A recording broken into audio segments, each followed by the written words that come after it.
Я знову на Львівщині і знову вражена, скільки всього нового відкриває для мене кожне українське село.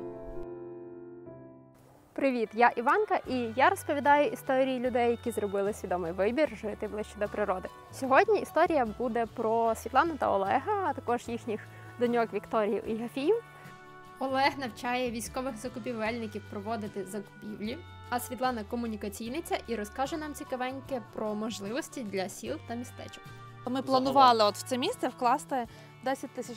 Коли ми вклали 6, їх взагалі не було видно на ділянці. Вирівняли ділянку, посадити Та вже дерева. кажи бюджет. Ну, прям все разом, що було в кінці. Краще б я цю цифру не знала. Взагалі сім'я проживає у Львові, а я знаходжуся зараз в селі 18 кілометрів біля Львова. Це село, в яке на літо приїжджала Світлана, де народилася її бабусь, дідуся. І от на цій ділянці жив в дитинстві дідусь, тут стояла хата. І вони в якийсь момент вирішили її відновити, але, на жаль, хата була в настільки поганому стані, що це було неможливо. І згодом виріс ось цей будиночок позаду мене. У будиночку вони живуть не постійно, зараз переважно здають його на Airbnb, а самі, коли хочуть приїхати, бронюють собі дати і приїздять. Чому я все ж приїхала сюди, якщо мій проєкт не про бізнес здачі під оренду? Тому що мені надзвичайно сподобалося, що ця сім'я не обмежилася своїм приватним простором. І є, наприклад, різниця, коли, окей, ти живеш постійно серед природи, але оточений своїм парканом, навіть якщо це зелений паркан з дерев, і все. А ще один формат – це коли ти не живеш постійно, ти живеш в місті, але докладаєш зусилля для розвитку села, для розвитку громади цього місця не лише в межах свого паркану, а значно ширше. І саме це мені надзвичайно сподобалося в Світлані та Олегу. На інтерв'ю ми детально послухаємо всі ці історії, а поки закликаю підписатися на канал, поставити вподобайку і написати коментар, особливо, якщо ви ще ніколи не писали коментарі. Я теж майже не пишу коментарі, намагаюсь виправитись. Забігаючи наперед, скажу, що ми розіграємо вікенд в цій хатинці цілих 2 ночі за донат 100 гривень на покупку РЕБ для Збройних сил. Всі деталі та посилання на банку в описі під відео. Тому, от, власне, я вас хотіла запитати, як ви докотилися до такого життя? Багато років тому, коли мені було 12-13 років, моя мама мене не відпускала на танці у Львові. Тому я приїжджала в село на все літо. 31 травня мене відвозили і 31 серпня забирали з села. І я дуже сильно хотіла ходити на танці, тому в мене була з бабусею така мовчазна згода. Поки вона спала, я втікала через вікно на танці. В кущах у мене був захований запасний лук, все для мейкапу. Ну, я ж не піду в піжамі на танці до клубу в селі, звичайно. Що. Я так тихенько, але була теж така мовчазна угода, я маю повернутися до 4-5 ранку, коли світає, бо бабця йшла в ліс за грибами, так ніби вона нічого не бачила, і я далі сплю. Спала я вже з макіяжем, але в бабці поганий зір, вона ніби цього не помічала. Потім я з села поїхала, коли стала старшою, більше не приїжджала на літо, і аж коли оцій леді, коли трапилося 1 рочок, я подумала, Вікторія не бачила, як виглядає справжня корова чи гуска, треба її привезти в село і показати. І ми почали дуже часто приїздити сюди, просто до бабусі, але було досить сумно приїздити. Ми їхали по дуже поганій дорозі, народного дому вже не було, місцева молодь тусувалась на зупинці, це було єдине їхнє місце для тусовки. Мене боліло серце за те, що молодь тусується тільки на зупинці, і в них немає навіть такого клубу, в який можна через вікно втекти. І ми подумали про те, що треба це село міняти. Разом з сусідами закрутили ініціативну групу, поремонтували народний дім, дорогу, промаркували лісові шляхи, створили туристичний кластер, для села виграли кілька грантів. Аж потім я подумала, а може то село вже класне, а може тут збудувати альтанку для того, щоб мати куди приїздити, або це буде нашим бізнесом, і ми будемо ліпити вареники і продавати тим, хто прийшов на маршрути лісові, або ми будемо самі мати місце для барбекю. Як ви можете помітити, щось пішло не так, і результат не зовсім схожий на альтанку. З хаткою це взагалі цікаво, бо ми дуже хотіли врятувати стару хатку. Вона була зараз отам, де стоять машини, на цьому місці. І типу, вона виглядала достатньо непогано. Там ми собі думали, що ми зараз обіб'ємо стіни, лишиться каркас, ми його зашиємо, зробимо все-таки мазанку.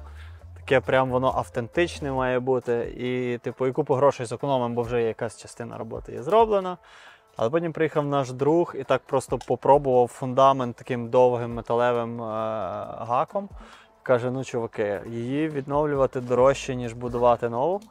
Але я за максимальне відновлення. Просто, на жаль, в цьому випадку то було реально неможливо. Ми б не стягнули просто по грошах це відновлення, або в нас би тоді була така дуже автентична, класна, але супер маленька конурка. Балки, які вдалося зберегти після демонтажу старої хатини, врешті використали на гойдалку, стіл та інші деталі інтер'єру. В квітні 22-го року Олег пішов служити. Я повернулася зі своєю донькою. Я швидше повернулася з Польщі, повернулася донька, і коли вона повернулася, я вирішила, що ми будемо починати жити тут. Тому що в селі начебто спокійніше, хоча мені здається, що тепер вже взагалі ніде немає спокійних місць. Цей диван з нашої вітальні у львівській квартирі. Я замовила машину зі Львова, таку, знаєш, вантажну, Іванко, в яку ми цей диван завантажили. Це крісло, до речі, теж було те, що зараз в робочій зоні у мене у Львові. Робочі ми його забрали, бо в нас не було якось дуже багато ресурсів, щоб там все купляти з нуля. Це робоча зона. Я не вірю, що найкращі ідеї приходять, коли ти сидиш, знаєш, в задушному офісі, Іванко, і там думаєш, де мої геніальні ідеї, зараз вони прийдуть. Я вірю, що треба вийти за межі своєї коробочки, приїхати в село, дивитися, як там бігають гуси, пасеться корова і видніється ліс на горизонті, ростуть модринки. Стіл теж зі столітніх балок, моє улюблене крісло, яке ми забрали з львівської квартири. Тут таке теж легке світло, розетки, для того, щоб гарно попридумувати.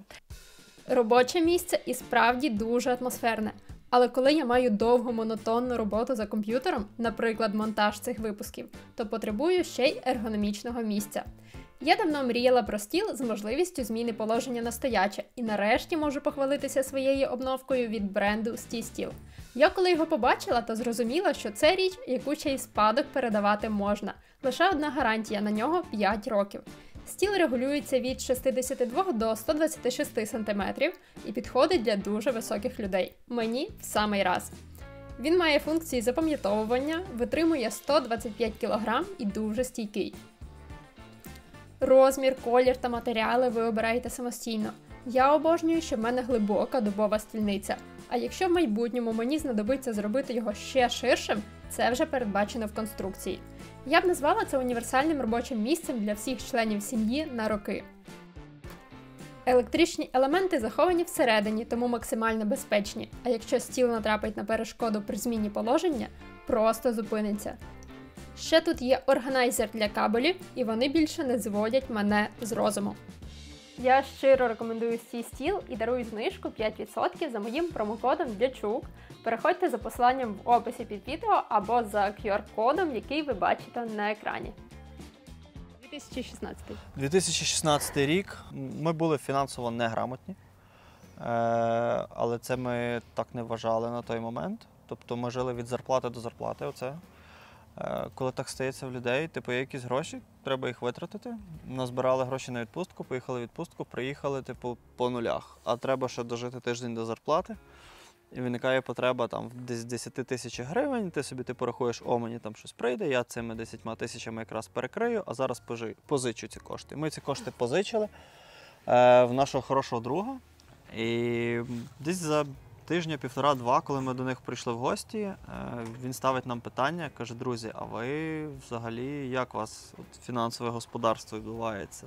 Як ви заробляєте, хто відповідає за ці гроші, в кого яка відповідальність, як ви це менеджите? Типу, ми кажемо, та воно якось все приходить в один котел, і ми це все якби тратимо. Він каже, і ви нічого не відкладаєте? Він каже, ні. І він тоді почав розказувати кілька історій про своїх друзів, які там заробляли на той час там 60 тисяч, 100 тисяч, 150 тисяч гривень. І всі ці друзі йому казали в один голос, що типу, от чувак, я ще зараз не заробляю, але от-от я типу дочекаюсь цього моменту, коли я буду дуже багато заробляти. І вони, типу, він каже, 150 тисяч гривень в місяць? один чувак, який не одружений, і він ці гроші просто тратить під ноль. Він каже, як це взагалі можливо? Типу, що ти робиш?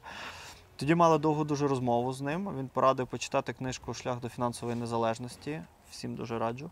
Після того ми почали по-іншому ставитись до коштів. Ми почали їх акумулювати, аналізувати свої витрати, що можна було оптимізувати. Ми оптимізовували, і за якийсь час у нас вже інша проблема виникла. Типу, з'явилися гроші, з якими треба щось робити. Знов з'явився Володя, який каже, і що вони просто лежать? Ми кажемо, ну так. Він каже, ну це так не працює, є інфляція, треба інвестувати. І це, типу, нова задача, яка в нас була, розібратися, куди правильно інвестувати. І це насправді не були якісь там супервеликі кошти, десь скільки, 50 тисяч? 40 тисяч на старті. І ми теж вагались, там, типу, купити квартиру у Львові, фондовий ринок в США, і це, типу, щось таке, типу, взагалі незрозуміле. Про терасу. Просто ми планували от в це місце вкласти 10 тисяч доларів. Коли ми вклали 6, їх взагалі не було видно на ділянці. Вирівняли ділянку, просто екскаватор поїздив і каже, ну... І світло підвели. Ну так, і світло навіть підвели. Без газу.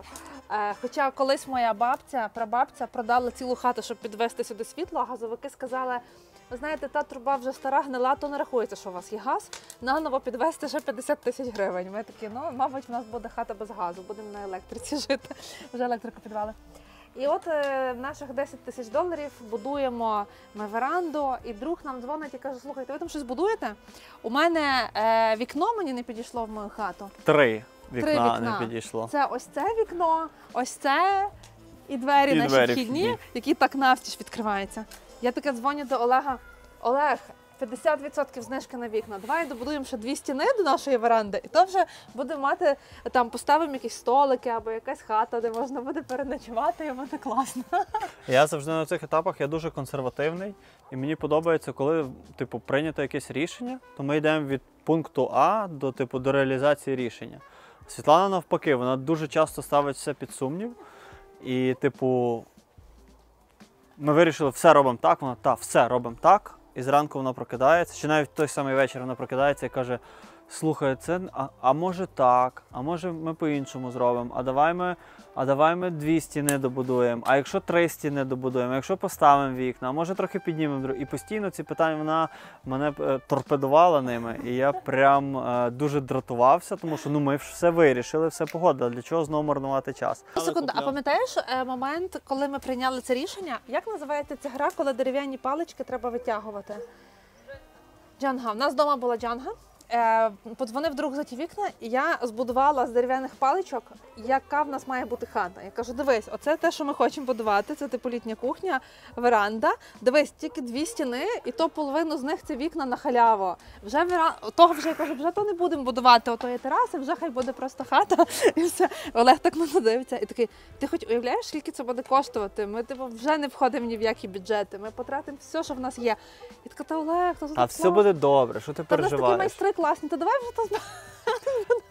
І це типу пробачення. Ми в якомусь відео теж колись бачили, що чоловік розповідав, каже, от якщо б я будував, от я би будував ларьки з курями гриль. От, типу, мій формат зробити – це ларьки з курями гриль. Але от дружина, через її бачення, ми, типу, будуємо гарні ресторани, з гарним дизайном, смачною кухнею. От якщо б я будував, то це б була альтанка. Але через бачення Світлани якраз воно виходить щось гарне. Типу. Столи, до речі, всі зроблені вже в процесі, поки ми тут жили. Моя мрія, яку я у Львові не зреалізувала, це круглий стіл, і я його обожнюю. Бо коли ви сидите разом, це щось таке, що об'єднує, ви бачите одне одного добре, можете говорити.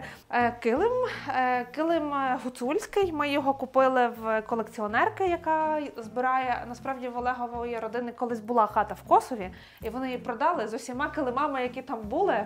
Я цього їм ніколи не пробачу, бо я тепер плачу інші гроші і купую килими. Так, камін у нас замість телевізора, ми дуже любимо тут бути. Балка теж, до речі, це з несучих конструкцій столітньої хати прабабці. Наші майстри знайшли її, почистили. І коли вони її сюди змонтували, я просто так на хвилин 20, напевно, просто так стояла і дивилась. Так гарно, вона дуже якимось таким теплом віддає. Ми знайшли в Пінтересті малюнок. І вже по цьому малюнку наші хлопці, які мурували камін, зробили прям один в один. Я думаю, що в нас в Пінтересті прям є ця картинка, яку ми знайшли. Цеглу я збирав по всій Львівській області, їздив машиною там по 10, ну не по 10, по 100, по 50 цегол справді купляв, машиною сюди привозив. Частину цеглу довелося, звичайно, викинути. Це не є щось ультра-екстра дороге. Там це топка за одна з найдешевших, яка є, і вона себе дуже непогано показує вже 3-й рік. Є речі, на яких можна економити, є речі, на яких не можна економити. Тобто на топці зекономити можна було, на комені, на оцих всіх додаткових штуках, на теплоізоляції, тому що будинок дерев'яний, і це насправді дуже важливо, щоб теплопередача не переносилась на конструкції, воно десь насправді не було якоїсь точки, де може потенційно виникнути пожежа. Бо в дерев'яному будинку палити вогонь – це така ризикована штука. Тому треба було максимально дотримуватись всіх правил техніки безпеки. Крім того, ми, якщо бачите, оці такі сходинки біля вікон з одного боку і з іншого боку, ми пустили такі рукави просто по всій хаті, на кухню, на другий поверх ще не завершений, але ми ці рукави пустили так, щоб коли ти палиш цей камін тут внизу, то насправді вся хата може опалюватись. Ця табуретка теж, я її дуже сильно люблю. Це така табуретка, яку ставлять в стайні, щоб доїти корову. Потім вона зі стайні в прабабці перекочувала в кухню, на неї клали гарячі баняки. Михайло її знайшов серед будівельного сміття. Я на неї, ти ходиш перед камерою, я на неї не звернула увагу. І коли він зробив ці столи і просто почистив цю табуретку, я така, де ти це знайшов? Боже, як круто! І я її просто обожнюю. Табуретка чудесна. Наше ліжко – улюблений український виробник. Ми взагалі стараємося, що диван, що ліжко – все в українських виробників. Це італійські меблі, то вже давно не модно. Підлога. Ми і не мали грошей, і навмисно брали сосну, м'яку підлогу, бо коли в ній стаються якісь вм'ятини, вона виглядає ще гарніше, начебто вона стара. Ну, вона нова, на жаль, ми не мали таких старих дошок, достатньо, щоб зробити з старих підлогу. У нас була одна гостя, яка пише, там відчувається аж сльози в її повідомленні. Наш пес поцарапав всю вашу підлогу, я все покрию, ми там відциклюємо, пофарбуємо. Я кажу, скиньте фото, будь ласка. Вона скидає фото, і я така, боже, клас, а ваш пес може продовжити псувати цю підлогу, бо мені дуже подобається цей ефект. Так, а тепер я вас хочу окремі етапи розпитати про дорогу, про Народний дім, бо зазвичай я почала знімати про людей, які переїхали в село, і мені спочатку здавалося, що це основне повинно бути, люди от постійно живуть в селі.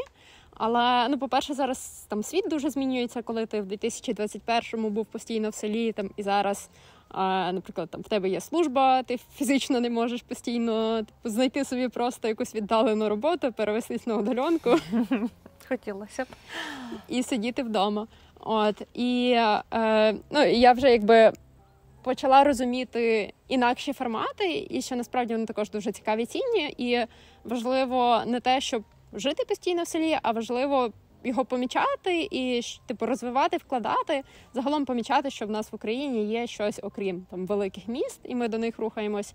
От, і тому мені дуже хочеться послухати детальніше, як ви робили дорогу. Є в мене друг, мій співробітник, і ми поїхали до нашого іншого друга, он там за тим лісом, за пагорбом. І ми в того друга, який має ранчо, їли кавун. І я кажу, слухай, а можна от з твого ранчо до мого Красова піти пішки? Він каже, або їхати в круговою так досить довго. І він каже, можна, я кіньми ходжу. Потім я питаю бабцю, а що буде, якщо піти від нас до Остапа пішки? Вона каже, о, там стільки цікавих сіл, там є зникле село спалене, там фундамент, там костел, там панський сад, я там гриби збираю. Я така, ми йдемо в експедицію.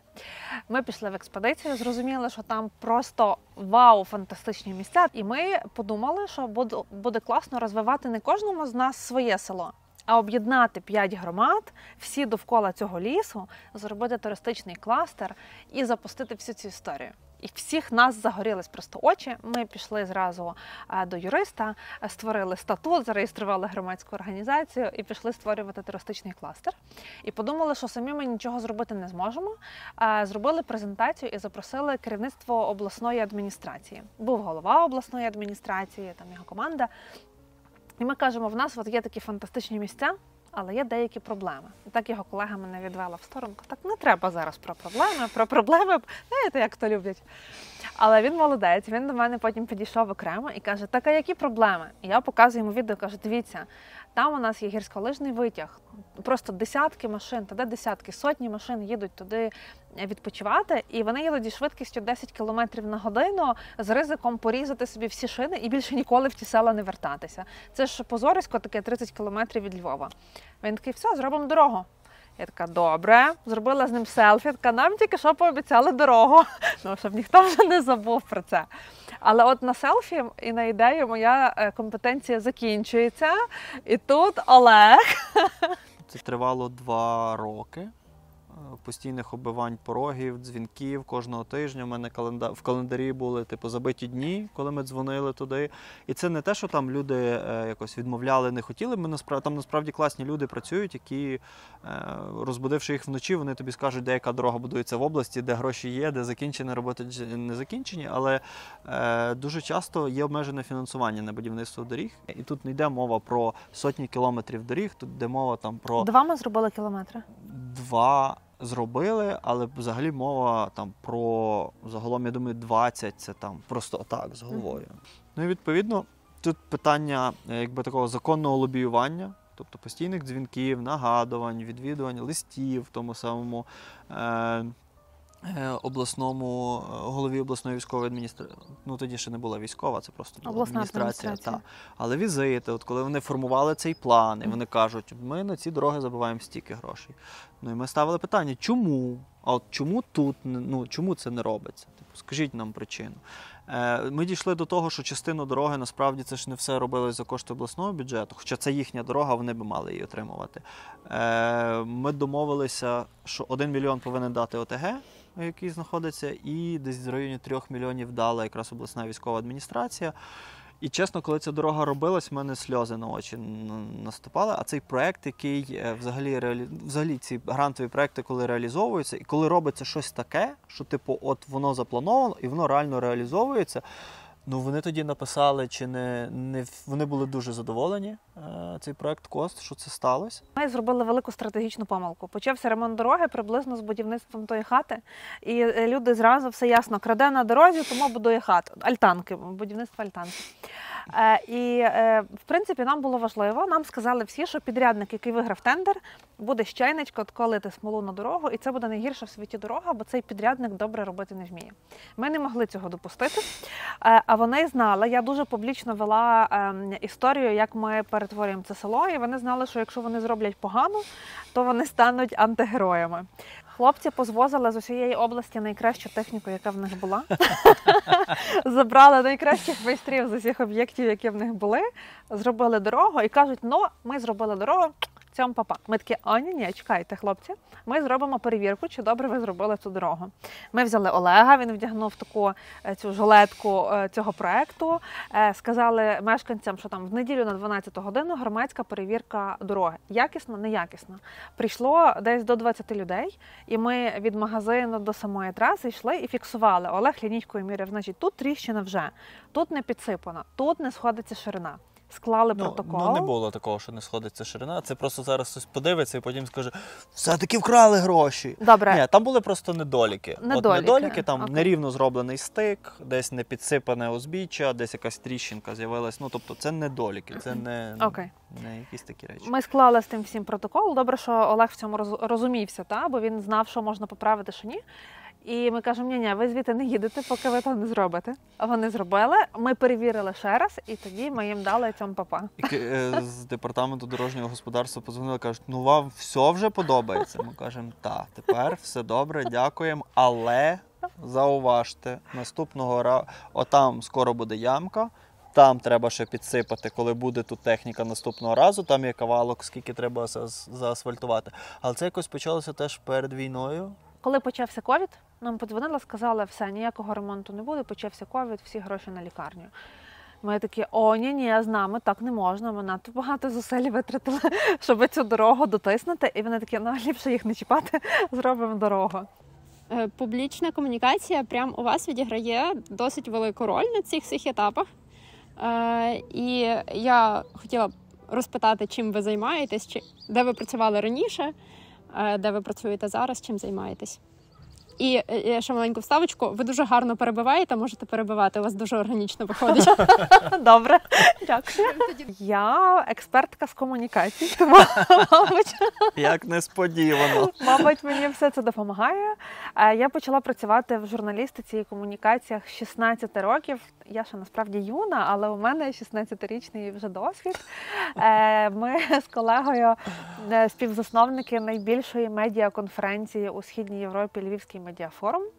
Після цього я працювала в міській раді трохи, і до того Євро-2012 комунікація. Коли почалася війна, я працювала журналістом Львова у прес-службі міської ради. А зараз я стала свахою для громад і шукаю друзів для українських міст у Європі, для того, щоб європейські міста надихали українські змінюватись на краще.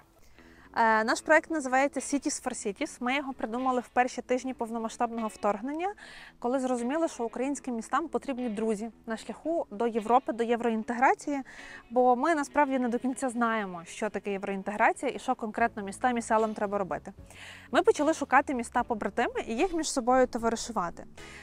В що це виливається потім? По-перше, це досвід, який ми можемо забирати з Європи, а свій досвід стійкості передавати туди, бо в нас є суперсила, так? Як виживати, наприклад, без електроенергії, дітям вчитися в школі, чи після обстрілів зранку вставати, відкривати кав'ярню і продовжувати жити далі.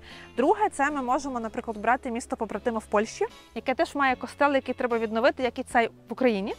Вони разом пишуть проект, виграють гроші, і дзеркально там відбувається відновлення костелу, і тут відбувається відновлення костелу. Вони обмінюються досвідом, реставратори між собою спілкуються. Без міст побратимів це неможливо. Друга річ, яку ми робимо, будь-який проект не можна виграти без англомовного проектного менеджера. Таких людей в Україні дуже мало, тому ми стараємося, щоб їх ставало все більше і більше в громадах, і вони могли ці проекти писати і вигравати. Я, до речі, сама теж зараз вчу англійську. На жаль, в школі я свій час прогавила, бо хотіла стати журналісткою і займалася журналісткою і не вчила англійську мову. Тому в мене зараз 6-місячна дитина, і кожного ранку з 8 до 10 я прокидаюся, щоб вчитися на курсах і теж могти вільно спілкуватися. Ти що, блогеркою, казала, хочеш бути? Так. І що будеш знімати? Не знаю, так як Кенді Суперстар. А ще я хочу бути моделлю. Ти знаєш, що щоб бути моделлю, то теж треба вчити англійську. Я знаю, я її вчу в школі. Якщо ця принцеса закінчить школу і не буде знати англійської вільно, я не знаю, що це буде. Яка ж принцеса? А ти не вибач, Вікторія Олегівна. Англійська супер важлива. Я подарувала Вікторії сертифікат від партнерів сьогоднішнього випуску школи англійської Green Country. Дякую. Подивись, тут є QR-код. Кілька важливих слів про Green Country. Це школа для дітей віком від 6 до 16 років, де всі заняття проводяться англійською, незалежно від рівня дитини. Там є різні формати навчання, як онлайн, так і офлайн у Львові, Києві та Харкові. Можливі змішані курси. Green Country впровадила систему перевернутих уроків. Це коли діти спочатку готуються на онлайн-платформі, а потім, коли приходять на заняття, то вже практично застосовують знання. Як на мене, це дуже класний підхід. В школі діє мотиваційна система – це внутрішня валюта кантрики. Діти можуть їх заробляти під час занять, а потім використовувати, як забажають. Це і в школі піца-паті, це якісь брендовані речі або навіть благодійність. Ще школа проводить постійно безкоштовні події, такі як обговорення кіно, мультфільмів чи ігри. Тож, якщо б ви хотіли, аби ваша дитина справді заговорила англійською, а не лише ходила туди для галочки, то я дуже рекомендую Green Country, і за моїм промокодом Дячук ви можете отримати цілих 3 безкоштовних заняття. А ми зараз перенесемося на місяць вперед і послухаємо відгук Вікторії, як їй заняття. Я впевнена, вона буде чесною.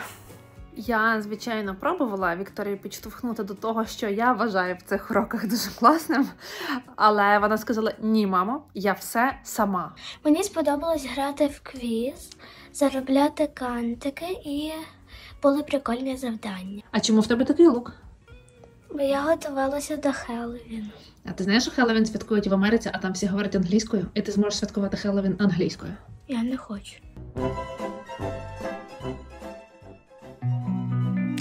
Повернемося ще на секунду до розмови про громад-партнерів. Ми можемо дати контакт, і так як нас дивляться багато людей, які переїхали в села сіл, чи можна якось контактувати з тобою, подавати заявку, як це відбувається? Так, якщо у нас є сайт знайомств для громад або Tinder для громад в народі, cities4cities.eu.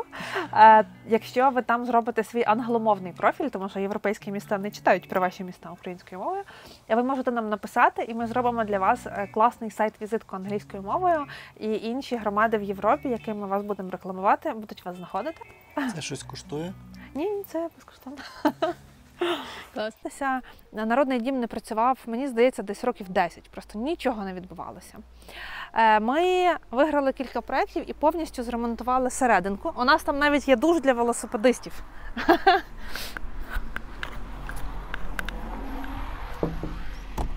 Нам треба сюди прийти, покликати пані Галю. У нас з пані Галею є різне читання, як має виглядати серединка. Ми зробили серединку народного дому таку дуже модерновою, в стилі лофт, з білими стінами, які там запшикані білою фарбою. Але голова тут пані Галя. Пані Галя сказала, що має бути килим, на стінах вишиті рушники і портрети. Я чемно слухаюсь, вже нічого не кажу. Спочатку мені було болісно, але тепер вже я розумію, що люди роблять простір таким, як вони хочуть його бачити, яким йому зручно. Тому так.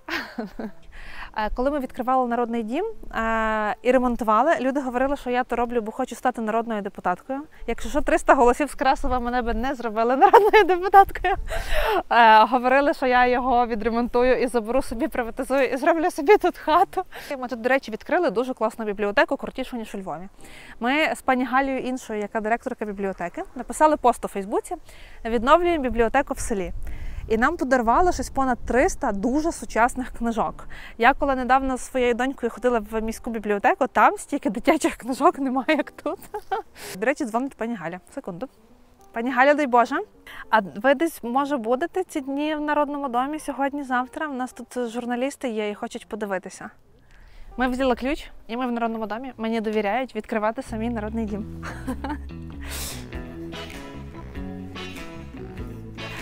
Кілька років тому сюди текла вода, росли берези по стінах.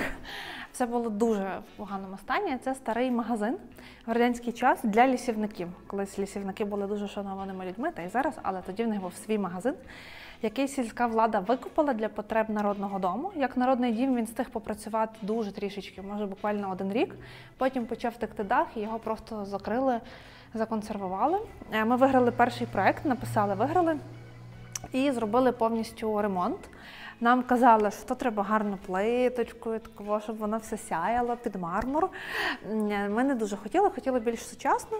А звичайно, що люди вже наповнили цей простір тим, що їм подобається, життям, яке тут справді вирує. Тут сьогодні священник, казала пані Галя, мав збори катехизації, якщо правильно цей гурток називається.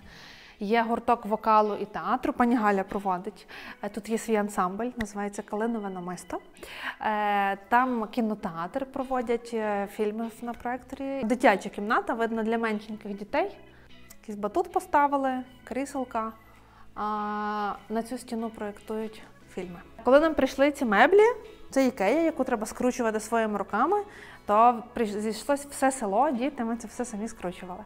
І ми робили тут стратегічну сесію, по групках розставляли, тобто діти окремо, дорослі, там, пенсіонери розповідали, що вони хочуть, щоб в цьому Народному домі було. Дуже часто, коли ми говоримо «ми», то ми маємо на увазі не ми, двоє лише, а зазвичай це багато людей довкола. Тому що коли ми там робили цю дорогу, це була там велика ініціативна група. Коли там Народний дім, то це були волонтери, люди місцеві, хто долучалися, давали якісь свої ідеї, приходили та банально прибирали там і виносили сміття звідти, чи там розвалювали сусідню будівлю, щоб не затікало.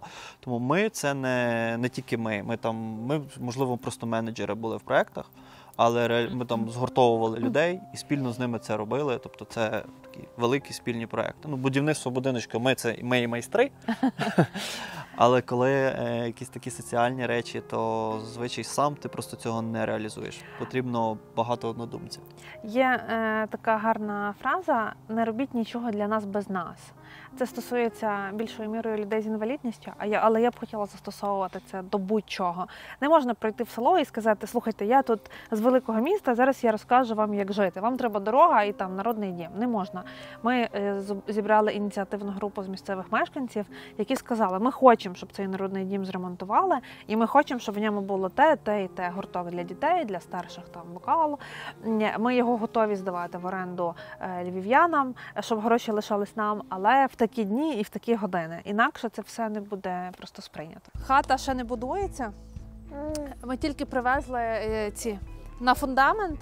Ми посадили ліс от з таких от деревець, які потім машини всі мали об'їжджати. Але це, вибач, я мушу перебити, це треба вміти продати. Типу, болото по коліна. Приїхав трактор, зорав просто, це поле. Типу, зорали, всі сусіди ходять, кажуть, о, що бульбу будете садити? Такі, Світлана пише в Фейсбуці, знайшла якесь... Ковід. Знайшла в Фейсбуці якесь відео десь в Швеції. В Японії. Мікроліс. Типу, люди хочуть бачити, як різні породи дерев ростуть на маленьких територіях, і це, типу, мікроліс, і воно схоже на ліс. І Світлана, мікроліс, Красів мікроліс, пост в Фейсбуці, приїжджайте садити мікроліс. І, типу, люди там думають, ми зараз приїдемо, така ділянка гарна, і десь ми будемо садити мікроліс, а вони просто приїжджають на поле, і в таких гумових чоботах по коліна можна ходити, і ці чоботи постійно в тебе в цьому болоті застрягають. Падає дощ. Типу, ми десь там в кутику смажимо на такому великій бороні картоплю. І, типу, ці люди приїжджають по цьому болоту, діти по цьому болоті там вже валяються. Та вони щасливі були. Діти просто по голову поверх брудні, що їх треба було просто попрати і забрати. Але знаєш, що найцікавіше? У нас було 100 дерев, і, типу, 90% людей там посадили по 3 маленькі деревця, там зробили селфі, сфоткались і попрощалися. Ми з'їли картоплю і кажуть, місіть болото далі самі, ми поїхали. І такий лишається Олег, і ще там 2 друзів, а ще дерев 60 треба посадити, і вже ти мусиш їх садити, тому що тому що вони там зів'януть і помруть, і нам було шкода.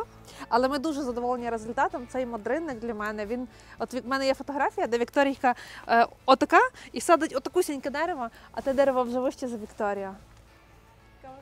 І ці друзі такі, ой, у вас ще так багато деревець, давайте ми допоможемо. І десь за годинки 3, коли ми постійно копаємо, носимо, возимо, садимо, кажуть, бляха, чому ми не поїхали зі всіма?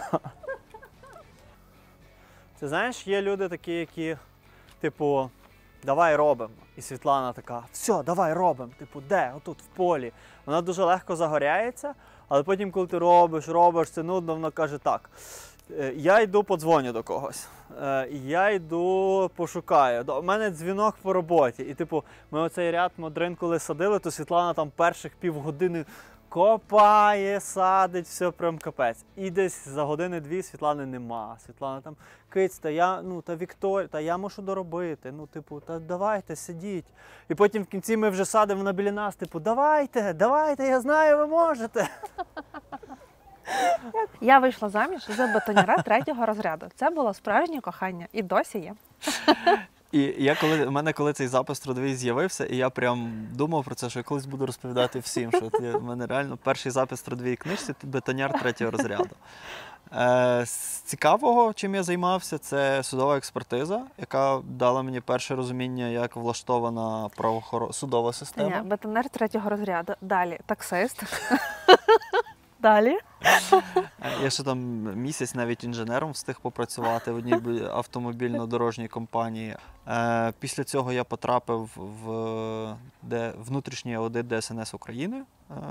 Там в мене вже взагалі склалося в голові, як працює бюджет, виконавча влада, всі от речі. Я не був публічний, медійний, можливо, я і був публічний, але мене ніхто не пізнавав. Я був публічний десь там в себе на сторінці в Фейсбуці, в соціальних мережах. Потім я перейшов в громадський сектор, і там вже, до речі, що громадський сектор мені дав, ти не робиш постійно рутинну роботу, ти дуже часто робиш різну роботу, тобі треба себе просувати, бо якщо ти себе не просуваєш, тобі ніхто не дасть грошей на те, що ти робиш. Тобто треба розповідати про те, що ти робиш, показувати, що ти це вмієш робити, і робити постійно щось інше, а не якусь одночасно однакову монотонну роботу. І в громадському секторі я зрозумів, в мене зник комплекс неповноцінності, який часто виникає на державній службі. Можливо, він був тільки в мене, можливо, інших людей немає. Але в мене було таке відчуття, що я не зможу робити більше нічого, крім того, що я роблю там в ДСНС чи там в судовій експертизі я робив. І в громадському секторі я повірив в себе. Я зрозумів, що я можу просто все. Тоді в нас якраз народилася ідея з хатинкою. Ми подорожували завжди багато. Ну і коли почалася велика війна, і я евакуював дружину з донькою за кордон, і я можу спокійно йти воювати. І я насправді не можу сказати, що для мене це було якось страшно. Коли в тебе був досвід попередній, служби будь-якої, ти розумієш, як влаштовані ці системи, і ти не боїшся. Тобто ти там не приходиш в ТЦК, тобі дають автомат, цю каску і кажуть туди. Ну, тобто воно все влаштоване по-іншому, і в людей, яких є страх, не бійтеся. Нам дуже потрібні люди, насправді. І вже в війську я теж займався закупівлями, тому що в громадський сектор я навіть не сказав. Я коли в громадському секторі був, то ми переважно займалися закупівлями, моніторингом закупівель, і зараз в війську я теж займаюся закупівлями. Я там розібрався в чомусь, трохи виріс, і мені там стало нудно в чомусь, і зараз там великим проєктом займаємося. А він закупівельник, до речі, він торгувався просто між пилорамами за гривню, де буде дешевше порізати, де закупити. Ми попали на всі можливі підвищення цін.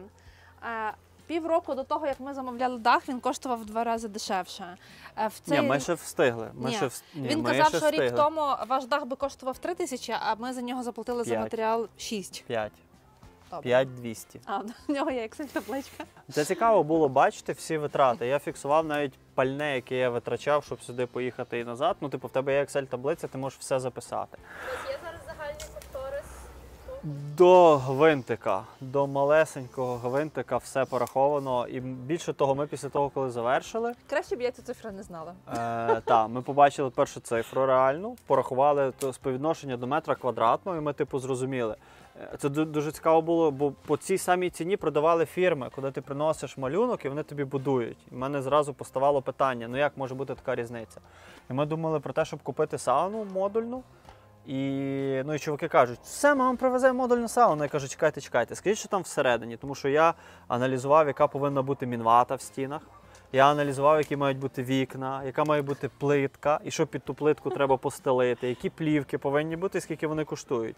Ну і відповідно, оцих 30-40% економії дуже часто, коли ти розрізаєш цю стіну і дивишся, що там всередині, чи там під плиткою, чи яка сантехніка і так далі, воно зверху може все виглядати суперкласно, суперякісно, а всередині стіни. Мій колега по роботі мав дуже хорошого теж друга, дизайнера, який сам українського походження, але довгий час живе за кордоном. І він до нас прийшов і каже, слухайте, так круто, чесно, мені дуже подобається, але чим ви будете робити всі стіни? Ми кажемо, мабуть, такою штукою зашивати. Він каже, буде колиба. Каже, робіть структурну штукатурку. Каже, окей. Прийшли до нього в гості, він показав цю структурну штукатурку, але вона мені теж не сподобалась. Це такі, кульки, і воно ніби прикольно, але ніби і не дуже. І потім я згадав свою бабцю, вона жила в такому хуторі, насправді хуторі, де 17 хат, і там ремонти ніхто не робив ніколи, щоб стіни були рівні. І всі ремонти взагалі гіпсом, і бабуся робила сама. І відповідно, коли там десь щось відвалилося на стелі, я там, не знаю, в 6 класі, можливо, був, в 7 бабуся там замішала цей гіпс, каже, виліз там на стелю і заляпає його просто. І така біла пляма була на стелі. І я собі подумав, а якщо зробити такі взагалі всі стіни, воно буде схоже на якусь хату-мазанку, але буде прикольно. І ми замішали, звичайно, шпаклівку, нанесли на стіну. Потім, фінально колір ми, звичайно, пізніше додавали, але закалатали це, намазали, воно таке прикольне, структурне, на що заморочувати, щоб взагалі стіни були рівні. То було смішно. Я пам'ятаю момент, коли Олег вирішив цю альтанку сам будувати. Ми пропустили найцікавіше. Я пішов розпалювати вогонь. Олег вирішив. Але це було емоційно дуже складно, тому що я справді думав, що 2 місяці, і воно все тут буде стояти. Зараз ми розбивку фундаменту. Олег замовив оці штуки, ці труби. Азбестоцементні. З Києва. Хоча насправді виявилося, що можна просто купити у Львові картонні труби і лити в них бетон. Це би не було так надійно. Добре. Коли наші майстри приїхали, вони сказали, що на тих трубах можна трьохповерхову кам'яну хату збудувати. Ну, кам'яну ні, трьохповерхову дерев'яну, але потім, як виявилось, один з майстрів залив ще потужніший фундамент і ще дорожчий. І він такий мудрий вже був після того, як свій фундамент залив. Так от, Олег взяв якихось там хлопців, оцього нашого Михайла родича, сам прийшов, каже, я ж закінчив будівельне, я що, не збудую літню кухню? Щось там повикопували. Вони зупинилися на моменті виставити рівно ці труби. По-перше, ця ділянка, вона на пагорбі.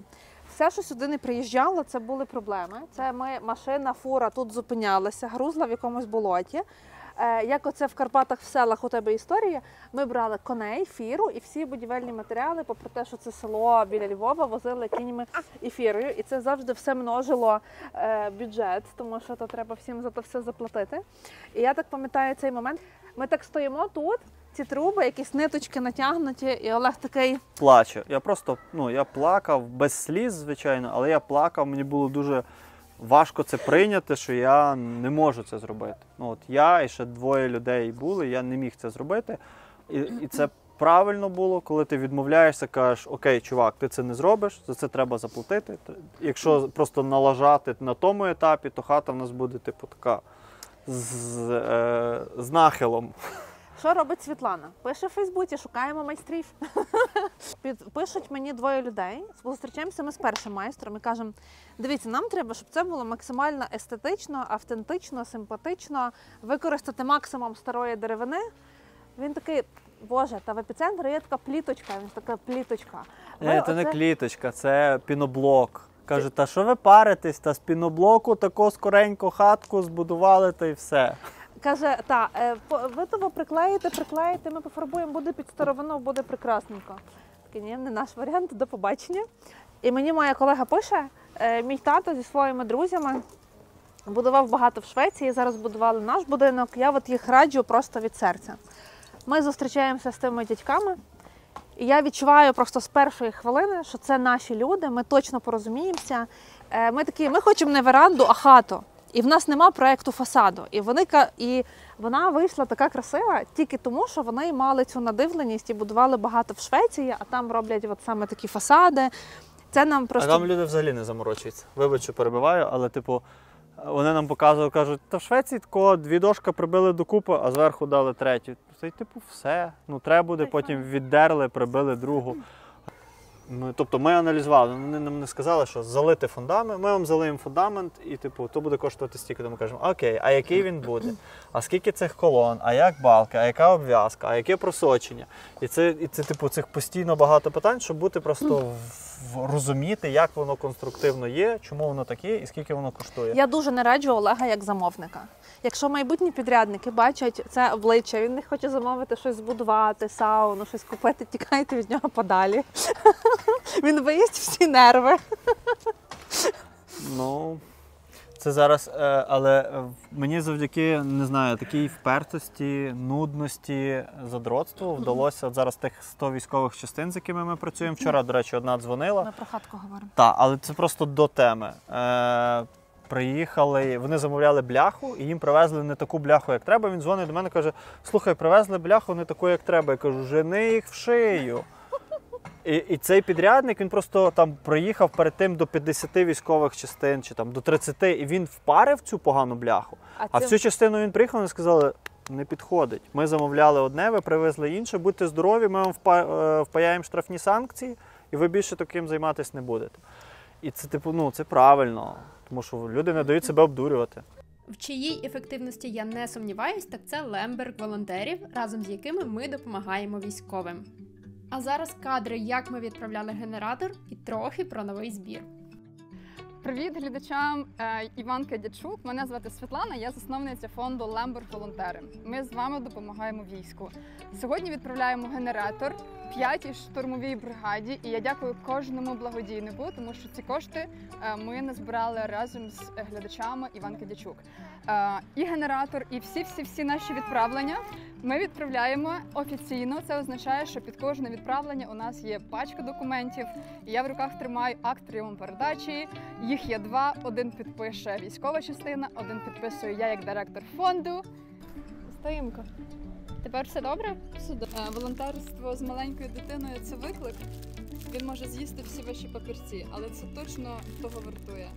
Аби хоч трохи спростити роботу цих невтомних бджілок, будемо дуже раді, якщо ви долучитесь до нового збору на РЕБ. А серед тих, хто задонатить 100 і більше гривень, ми розіграємо цілий вікенд в хатинці Княгиньки.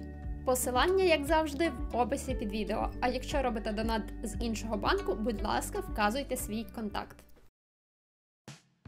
Як будуються ці дерев'яні конструкції в каркасних будинках, виглядає просто, але коли ти починаєш це робити, різати, і ці чуваки, які в нас робили, мене от дивувало. Типу, я такий, що типу, швидко пішов, от, якщо бачили, ми різали дерева, я типу хоп-хоп-хоп-хоп, пообрізав і пішов до наступного. Вони були кардинально інші. Вони вилізли на дах і стоять 5 хвилин дивляться. Не говорять, просто стоять 5 хвилин дивляться. Потім кажуть, ну, робимо тако. Ці там, вони навіть не говорили один на одному словом, просто махнули. Один зліз вниз, взяв дошку, врізав, піднявся наверх, приставив, каже, ще 3 сантиметри. Спустився вниз, знову помаленьку, але це не було, що він біжить, він так помаленьку, прийшов, врізав, стоїть, знову дивиться на ту дошку. Буде добре. Піднімає наверх і вона так, типу, зійшлась, типу. Трісь, вистрілили пістолетом, закріпили. І от все, що вони будували, вони, типу, добре з першого разу, але повільно. Типу, не спішіть. Але це настільки вони Вони кайф ловили розуміли від цього. Тобто, контексти, вони дістали номер отця, і коли був спірний момент, релігійне свято, можна робити чи не можна, вони дзвонили до отця і казали, то можна робити, і він давав їм добро або не давав, щоб там не злити сусідів, чи якось не порушувати закон Божий. Ну, дуже класні люди, реально, ми дуже з ними подружили. Настільки відстрілювати контекст місця, де ти працюєш. Так. так. У нас були такі тижні, що вони кажуть, дивіться, понеділок Івана, вівторок Степана, в четвер Матвія. То Ну чому що на нам на п'ятницю? 2 дня їхати? Нас той тиждень вихідний, нас не буде. Кухня. Якщо моєю мрією був круглий стіл, то Олеговою мрією було будь-де, але купити в холодильник Ліпхер. То німецький холодильник, який коштує космос грошей, тому ми його купили бушним. вживаний і він не коштував багато. Ми виграли грант на техніку. То був проект шведський. Наші колеги з агенції M+ виграли цей грант, і можна було податися для людей, які хочуть почати бізнес в селі. І ми подумали, що це наш шанс, і написали бізнес-план, як наша хатка може приносити гроші, продаючи вареники. І тому ми виграли грант. Тоді ще була не хатка, а альтанка. Альтанка. І ми написали грант, виграли, вклали типу своїх 50 тисяч гривень, і виграли ще 50. Це дуже смішно, він жартує тепер той мій колега, що це перші люди, які збудували цілу хату заради гранту в $2000. І ми купили всю техніку, власне, за кошти наших партнерів. Це був проект ProOne. Так, це був холодильник. Вживане, посудомийка, нова мікрохвильова і нова духовка. Так, але все працює чудесно. Я дуже нервуюся, коли відпочиваю чи знаходжусь в якихось хатках, де кухня – це таких 2 метри, така половинка плити, і ти не можеш нічого приготувати. Умивальник, плита і робоча поверхня. І ти так ту ковбаску нарізаєш такими тоненькими пластерками, бо вже ні вправо, ні вліво відійти не можна. І воно насправді в таких умовах дуже важко якусь естетику підтримувати, бо немає нікуди нічого сховати, немає як розвернутися. І то дуже зручно, бо тут ти миєш, тут готуєш, якось воно все гарненько тут собі розмістилося. Ні. Це дуже складно. А це, до речі, зелена люстра, львівський український виробник, дуже її люблю, вона такий яскравий акцент. Досі не розумію, на що ми її вчепили. А я думала, вона з тарілки зроблена. Якщо 2 людей високих говорять один напроти одного, то ви дивитесь в тарілку. Це тільки його проблема. Такі проблеми не зрозумілі. А це Олегова мрія і Олеговий офіс. Холодильник і комора. Він сказав, що без комори не можна мати хату в селі. Я кажу, Олег, це ціла кімната, то можна зробити замість тої комори сауну, спальню, whatever. Він каже, ні, то мусить бути комора. Не знаю, як вам, але мені все ж цікаво дізнатися, в скільки це все обійшлося. Ні, це не таємниця, але це треба правильне співвідношення вибрати. Тому що, наприклад, Земля – це тільки там було оформлення документів. Ми її не купляли. Так, тобто ми її не купляли. Пальне, ну, відмінусувати теж там можна з кошторису. Плюс подвір'я. Ну, відповідно, це треба було ще вкласти ці плити, привезти, плюс-мінус це все зарівняти, посадити дерева. Та вже кажи бюджет. Ну, прям все разом, що було в кінці, це було 86 тисяч доларів. Так. Бо це новий будинок з класних матеріалів, з класним Те, що ми кондиціонером. на чому могли зекономити, зекономили. Плюс, якщо по метражу дивитись, ну, плюс подвір'я це коштує. Плюс в нас ще десь 40 квадратів є на другому поверсі, просто він не завершений. Ну, але це вже зараз 86. Ну, відповідно, там завершити, я думаю, що ну, до 20 ми би мали вписатись. Коли почалося вторгнення, ти з донькою тут літо жила. І як потім це все, як ви почали його здавати в оренду, розкажи от цей період, як це відбулося? Ми на кухні розповідали, що ми виграли невеличкий грант на $2000 на вареничну. І купили за ці гроші техніку для вареників. Там умовою було, що ми мали зареєструватись на Airbnb, і там можна було якось як хатка, як послуга, і ми якби на всяк випадок тоді, ну, бо це була умова, ми зареєструвались і закрили це оголошення до часів, коли ми відкриємось. Потім почалось повномасштабне вторгнення. На момент ранку 24 лютого у мене було 30 тисяч гривень у запасі і $2000 під суперсховком під матрасом, на що Олег пішов і купив автомат. Ладно. Олег сказав, що мене евакуював в Польщу. Я там за 3 дні налагодила весь побут, донька пішла в школу, в будинку її, в хаті її що їсти, все добре. Я почала там якісь машини до кордону перевозити, а на 6-й день подумала, ні, я вертаюся в Україну, я так не можу жити. Ми вирішили, що ми будемо жити тут, бо тут спокійніше. Якраз десь зовсім недавно Олега мобілізували, і відповідно я вже для того, щоб жити тут, мусила сама закінчувати тут ремонт, перевозити меблі, докупляти меблі, облаштовувати кухню. Нам тут дуже добре жилось, насправді, тому що у Львові було дуже мало людей, і я на роботу і доньку там в школу, мені дуже легко було завозити, бо не було взагалі заторів. Це було класно, але коли почалась осінь, всі львів'яни поприїжджали з-за кордонів і почалися затори, нам довелося там вставати в 6 ранку, щоб доньку в школу відвезти. І мені це вже перестало подобатися. Ми повернулися жити до Львова і просто закрили хатку, щоб там приїздити на вихідні. І тут, в жовтні, прилітає нам на листопад бронювання на 3 тижні. На Airbnb збереглося наше оголошення, воно в якийсь день мало відкритись, я не контролювала в який день, і в Airbnb була одна фотографія, каркас з дахом, все. А фізично в хаті був диван, там 2 столи, кухня, і все це подвір'я було в таких ровах ще після будівництва, просто в жахливому стані. І я думаю, боже, як я людям покажу цю хату, яка оренда, це зовсім нічого не готова до цього. Але думаю, 3 тижні, а ще ми там таку ціну високу поставили, тож якось шкода втрачати, то за ті гроші можна ще меблів докупати, мене потім. Я така, клас, у нас є дедлайн, є 3 тижні, здається, було до цього бронювання, значить маємо все закінчити. І ми почали все закінчувати, готуватися до людей. Це була сімейна пара, молода пара з песиком.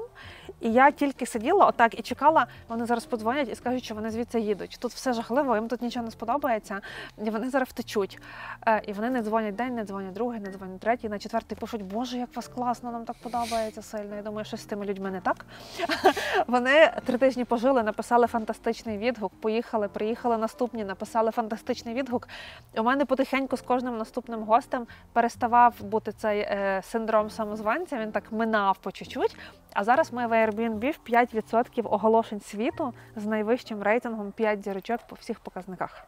То є річка Зубра, вона називається Зубра, бо колись з того лісу зубри приходили пити сюди. На жаль, зубрів в цих краях вже немає, але є видри, різні пташки, які там живуть. І, до речі, для мене було новиною, що береги річки не треба чистити. Те, що дуже часто обласні бюджети виділяють на це гроші, це не ок. Колись вона пливла, ця річка, отаким широким плесом. Її русло скерували напряму, щоб було більше земель для випасання тварин і для городництва. Тому вона зараз тут. В майбутньому тут буде стенд інформаційний, де ми розкажемо про тваринок, які живуть в цій річці, щоб люди, які тут гуляють, більше знали про природу тих місць. Ми за максимально екологічний бізнес і свідомий. І хоч є закон про зелений туризм, який дозволяє здавати своє житло в оренду, якщо це самозайнятість, не платити ні копійки податків, нам це якось не близько. Особливо зараз в час війни, коли держава потребує нашої підтримки з різних сторін. Олег жартує, що ти вже чоловіка задонатила, але ми продовжуємо донатити. Ми зареєструвалися як фізичні особи-підприємці, ми сплачуємо тих 5%. Але це мало, це несправедливо, і якщо ми хочемо стати Європейським Союзом, треба більше платити. Тому ми вирішили, що ще 15% додатково ми будемо платити якимись донатами. Спочатку це була військова частина Олега.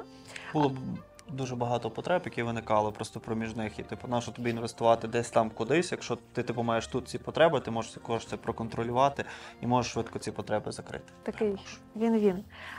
Потім ми вирішили, що нам треба також підтримувати пласт, український скаутинг, тому що це молоді люди, які зараз захищають країну і насправді дуже круті, дуже професійні. Тому ми щомісяця фіксовану суму пересилаємо львівській організації пласт, а решту вже залежно від наскільки ми спроможні, ми також донатимо вже на різні зараз потреби Збройних сил України. Що ми розуміли, що я, що Світлана, що ми можемо дуже мало мати часу на менеджмент цього всього, тобто ми не можемо дуже часто приїхати і відкрити двері гостям. І такі, якби, додаткові супутні роботи, які тут виникають, тобто те саме прибирання, обслуговування будинку, ділянки, ми намагаємося делегувати там максимально нашим родичам, які можуть нам з цим допомогти.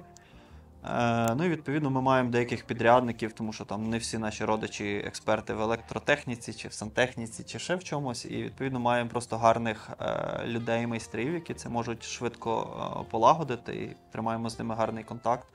Першу партію деревини ми замовили за 3,5. Так. За 3,5 тисячі. І вже є певний бюджет. І сказали, що нам треба буде друга партія деревини. Нам дзвонить Палорама і каже... По 7. Та де по 7? По 9.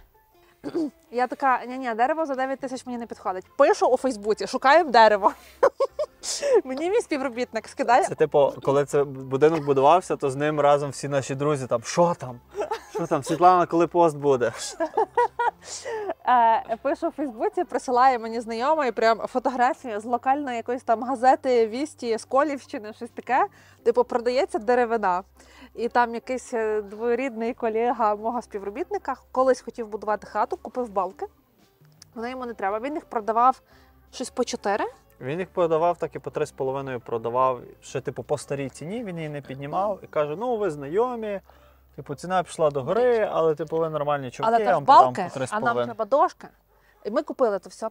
Доставка, порізка, після порізки доставка. Ну ми десь на 7 вийшли. Менше, десь 5500. Ну, тобто ми все Але одно зекономили. Цей дядько, який продавав це дерево, це такий старший чоловік, архітектор з досвідом, поважна людина в архітектурних колах у Львові. Він перед тим приїхав сюди, щоб Подивився. ще продати нам цю деревину. Так. Чи ми не є якісь, типу, чи ми її не перепродамо.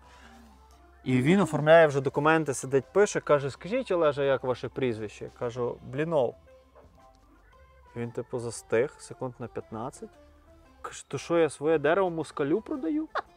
Каже, та ні, я точно свій, все гаразд. Такий каже, ну добре, така чисто українська, нехай буде. Мій дідусь мене вчив зразу з малку, хто такі москалі. У мене в 3 роки був кейс, коли ми їхали з дідусем в тролейбусі, і до мене підсіла така старша пані, знаєш, з тих кагебістів, які оце лишились у Львові жити, і так мене за щоку, яка красива дівчинка. І я в 3 роки кажу, ти така стара? Та що й москалиха, що так намальована негарно. Дідусь каже, з одного боку розпирає гордість, з іншого не знаю, як реагувати.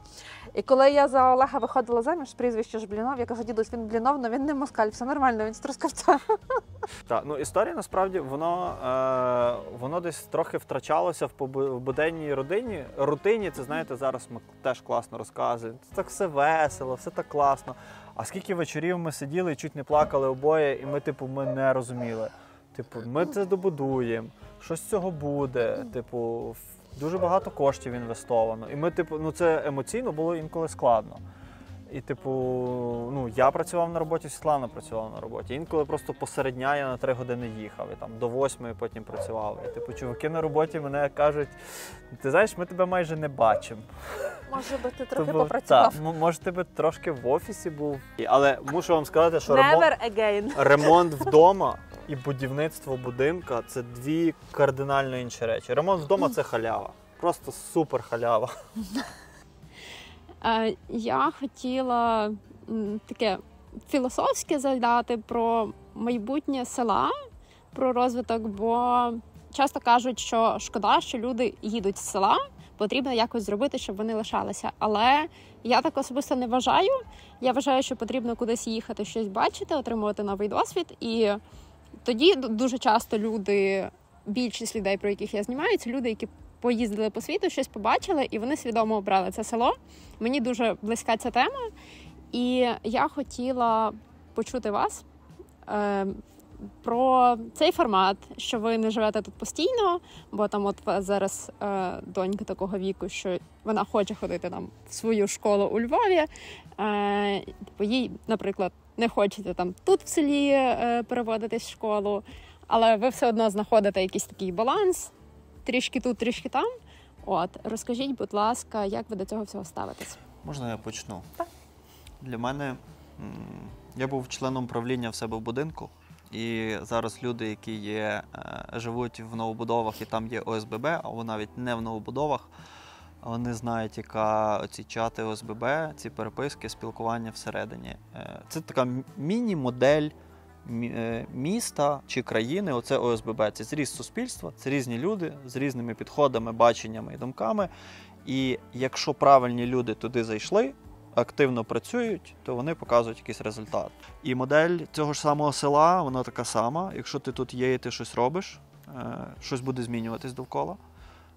Для того, щоб щось змінювалося довкола, потрібні інвестори, люди, які платять податки. Відповідно, потрібно, перше, що треба зробити, це потрібно перереєстровуватись самому сюди, затягувати людей, які платять податки, а тоді з цими податками вже працювати і раціонально, знову ж таки, їх використовувати. І, до речі, на прикладі ОСББ треба насправді на нього дивитись з 2 сторін. Утримання, тобто, щоб нічого не погіршувалася загальна ситуація, і розвиток.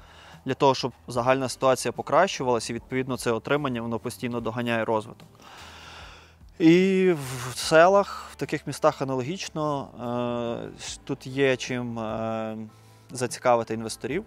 Просто треба з ними комунікувати, треба знати англійську мову, треба робити правильний сайт. Це, вже більше до Світлани комунікація. Треба зрозуміти, що в тебе є такого, чого їх зацікавить.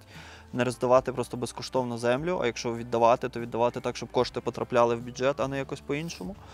Дуже багато речей, про які я там починаю говорити з якимись своїми людьми з минулого життя, там з університету.